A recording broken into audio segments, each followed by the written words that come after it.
శ్రీశైలం వెళ్ళినప్పుడు మీరు తప్పకుండా ఈ బసవవనాన్ని సందర్శించండి. శ్రీశైలం ఎంటర్ అవుతుండగానే ఈ బసవవనం మనకు కనిపిస్తుంది.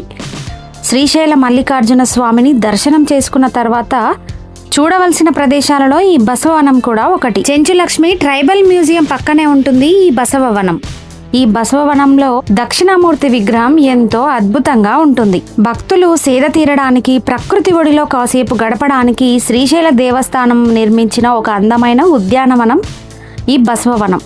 ఆధ్యాత్మికతతో పాటు ఆహ్లాదాన్ని పంచేలా ఈ వనాన్ని తీర్చిదిద్దారు. పిల్లలు ఆడుకునే ప్లే ఏరియా, కూర్చోవడానికి బెంచీలు ఎంతో అద్భుతంగా ఉంటుంది. కుటుంబంతో కలిసి వెళ్ళే వారికి ఇది పర్ఫెక్ట్ స్పాట్. పిల్లల కోసం ప్రత్యేకమైన ప్లే ఏరియా కూడా ఉంది. సాయంత్రం వేళ ఇక్కడ గడపడం ఒక మధురమైన అనుభూతిగా చెప్పవచ్చు. ఇక్కడ శివయ్య విగ్రహం చాలా అద్భుతంగా ఉంటుంది. శ్రీశైలంలో చూడవలసిన ప్రదేశాలు ఫుల్ వీడియో మా ఛానల్లో అప్లోడ్ చేశామండి. తప్పకుండా చూడండి. మరిన్ని ఆధ్యాత్మిక విశేషాల కోసం మా ఛానల్ని సబ్స్క్రైబ్ చేయండి. మా వీడియోకి ఒక్క లైక్ చేయండి. మీ ఫ్రెండ్స్ అండ్ ఫ్యామిలీకి షేర్ చేయండి.